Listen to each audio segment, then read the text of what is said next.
Hello guys, in this video we are going to see how we can make this blurry loading that increases decreases the blur as the progress bar increases to 100%. So let's see how we can do this. We are using the Travesty Media's course 50 projects in 50 days to create this, and the link to that is in the description below. You can check that out. So let's get into the video. So we are using the same template that we previously created. So link to that is in the cards. You can check that out. So we'll begin by removing the h1 tag and just giving it a title of blurry loading. And for the HTML, it's pretty simple. We just want two divs, one for the background and one for the loading text.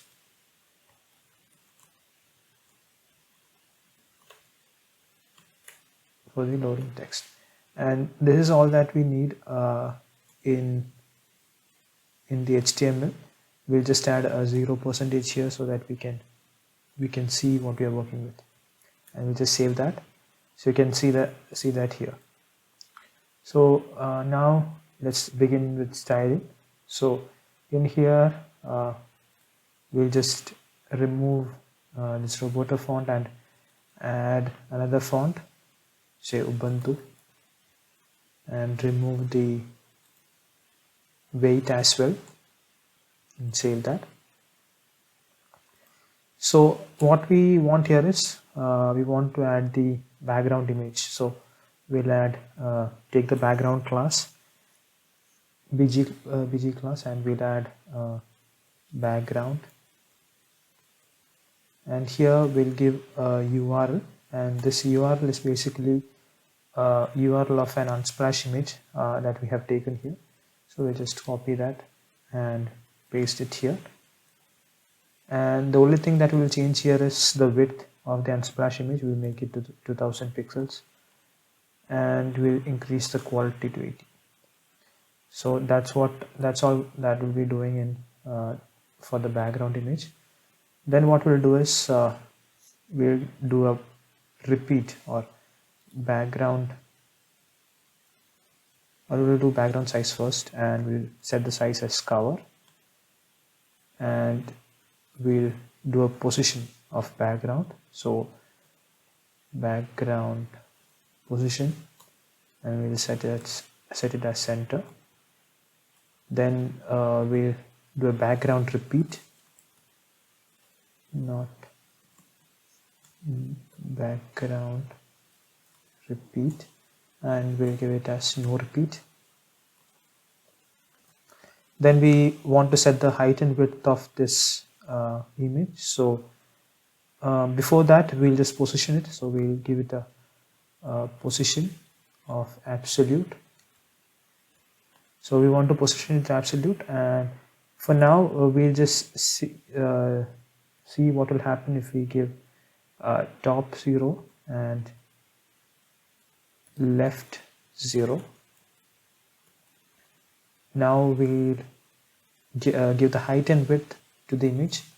So we'll give height as 100% of the viewport height, and we'll give width as the 100%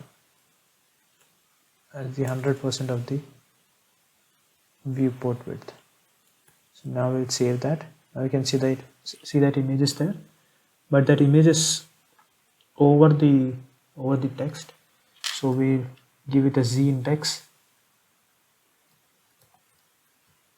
of -1 so that the text comes in front. So that's done. Now say if we add a blur here, filter and blur, and we'll give it a value of say 20 pixel. Now you can see that there is a blur applied, but you can see that there is a white background or a white vignetting around the image. So we do not want that. So what we'll do is we'll give a top and left position as 30 pixel, so that the image get positioned a little more inside. So we'll give that value. Now it's properly fixed here, but it's not fixed on the other side. So what we'll do is we'll increase the width and height of the image. So what we'll do is we'll calculate, or we'll do a arithmetic operation in here. So we'll add 60 pixel to the viewport height. So 60 is basically 30 for the top and 30 for bottom. And similarly for the width also, we'll add a width of 60 pixel. So same logic, 30 pixel for the top, 30 pixel for the left and 30 pixel for the right. So now when we save that, there is nothing here. So what has happened?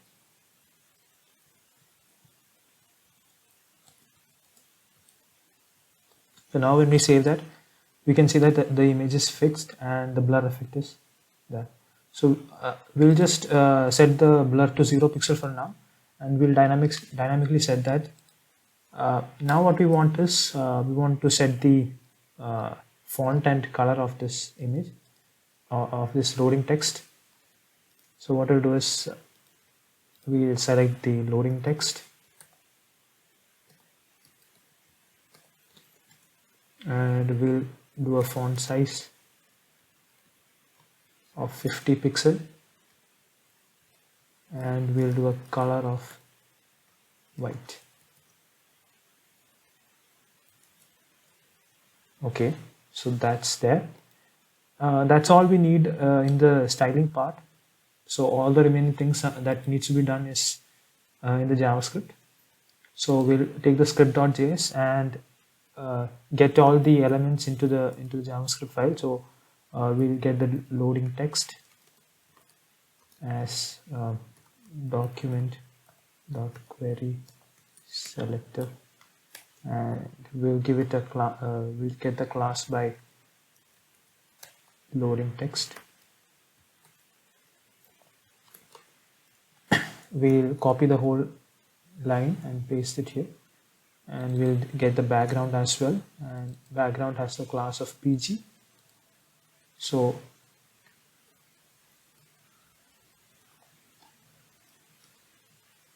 PG, and we'll save that. So what we want here is we want the percentage to rise from 0 to 100%, and that is on loading. It should begin at 0 and it should increase to 100%, and at the same time the blur should decrease to 0%, and the opacity of this percentage should decrease as well. So the way we can do that is we'll write a function of blurring, and this function increments a variable called load. So what this variable is, this is the loading number. So we'll give it a value of load, and we'll give it a value of 0.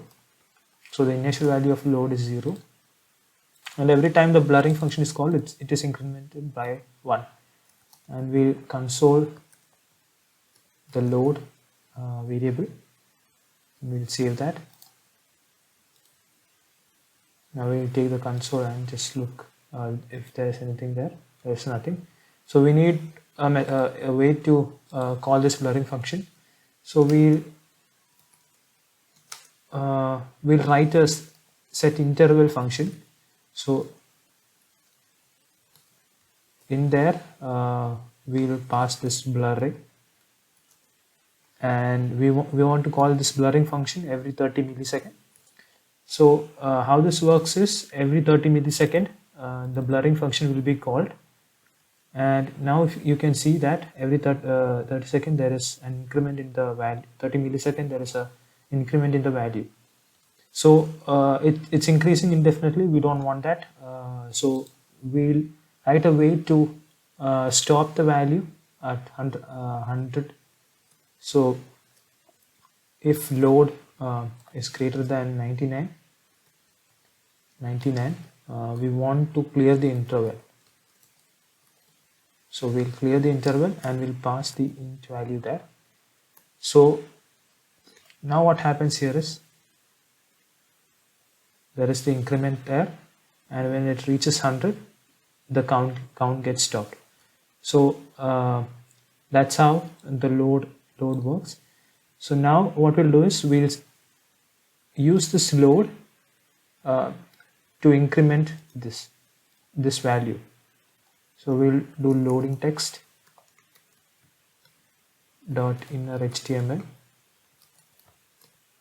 and we'll use template literal, and we'll give it a value of we'll use the variable load, and we'll add a percentage at the end of it, and we'll save that. Now you can see that the percentage is increasing and it stops at 100.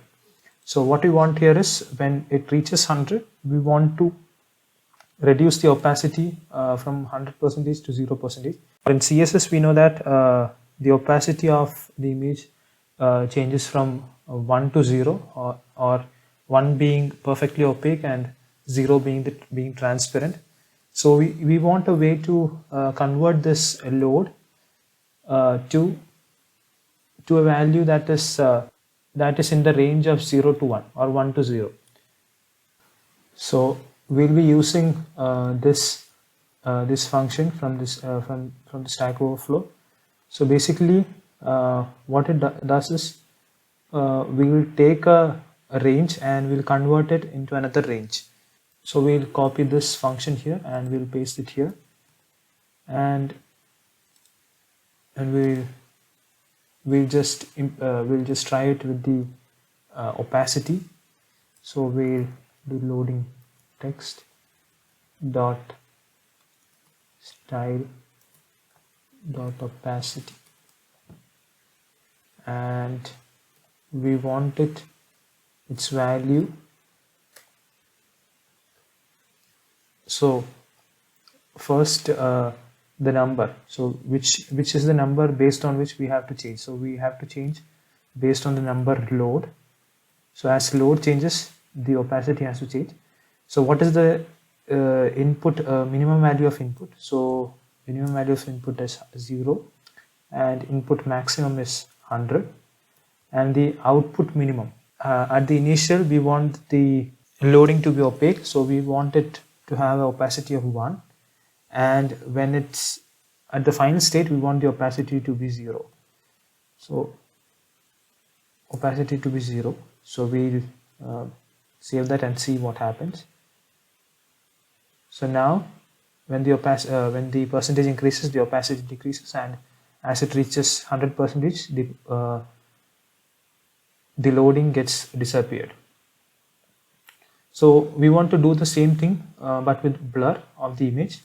So what we'll do is we'll get the background and we'll get the style dot filter, and we'll do a blur, and in here we'll use this scale function again, and here also we the basis of the number is a load, and the minimum input here is also 0, maximum input is also 100, and the output minimum here is 20 pixel. So when the loading starts, we want the blur to be 20 pixel, and as it reaches 100%, we want the blur to be 0. So we want the output maximum as 0. So we'll set this and we'll do the pixel as the value here, and we'll save that. Now you can see that as the loading increases, the blur decreases and the opacity also decreases. So that's all there is to this video. Hope you liked it. If you did, do let me know, and thank you for watching, and see you guys in the next one.